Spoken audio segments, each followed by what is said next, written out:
We're here with Emory swimmer Peter O'Brien. And Peter, first of all, thanks for joining us here today. Talk a little bit about, if you don't mind, looking at the Emory's schedule. You guys swim against Alabama, Georgia, Georgia Tech, Clemson. I mean, there are probably D1 schools that don't swim against a slate of schools like that. You're coming off the Georgia Tech meet the other day. Talk about having that opportunity to swim against a couple of these teams. I mean, it really has to be something special for you guys. Yeah, I think that it is a very special thing, and I think that it helps the team actually swim at a higher level throughout the season in general.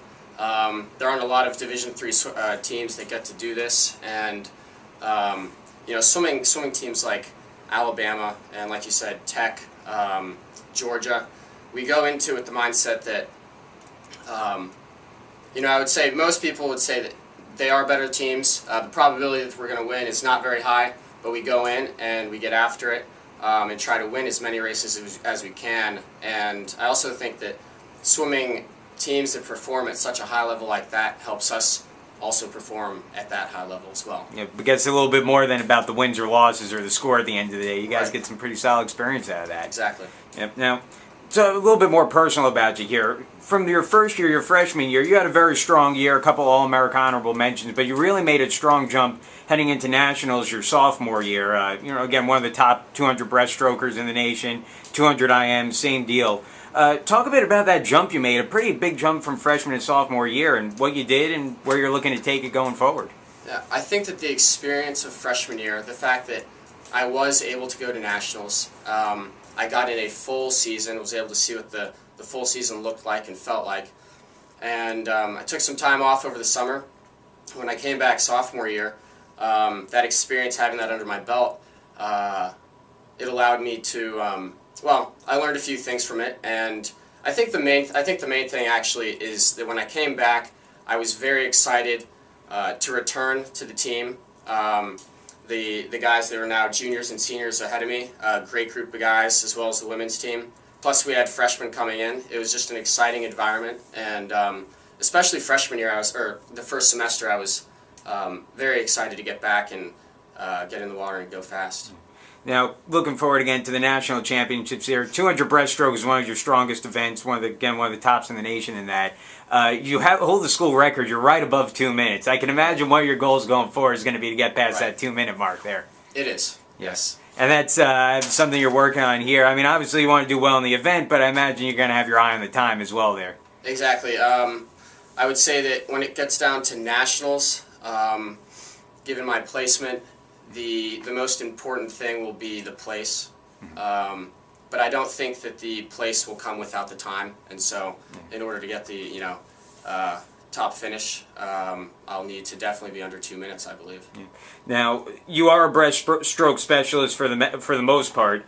For those of us who aren't swimmers, can you take us through how you kind of figure out that this is how, the direction you're going to go in? Obviously, you've been swimming for a long time, but is it just something that comes natural? You find that you're better at that, or is it something that just comes with work?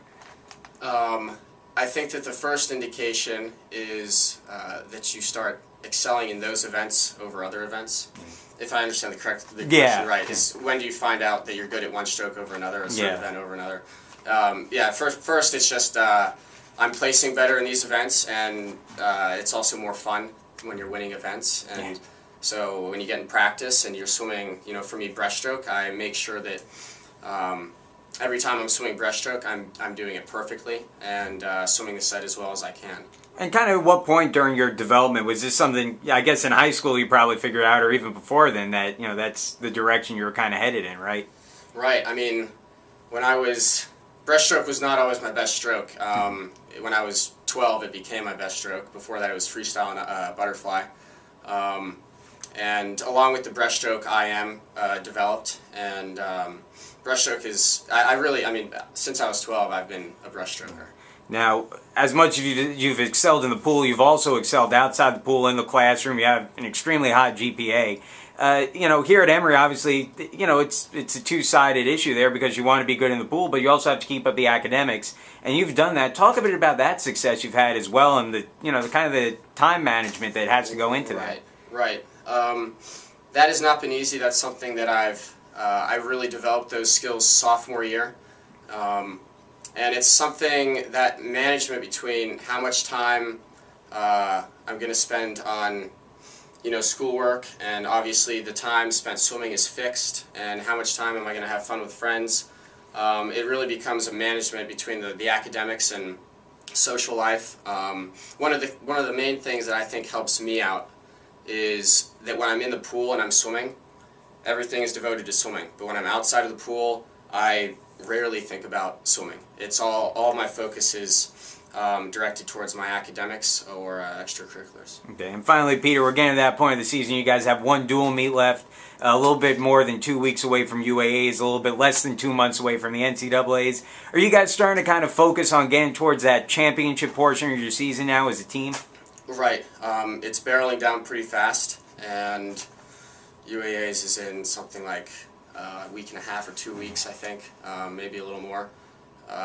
So it's really, I would say that we probably have another week, 2 weeks of good work that we can put in. And if you're going to nationals, you have a little bit more than that. So yeah, we're gearing up for it mentally and physically, fine-tuning everything, and getting excited about the end. Okay, well, thanks a lot, Peter. Appreciate you joining us, and good luck going forward. Thank you.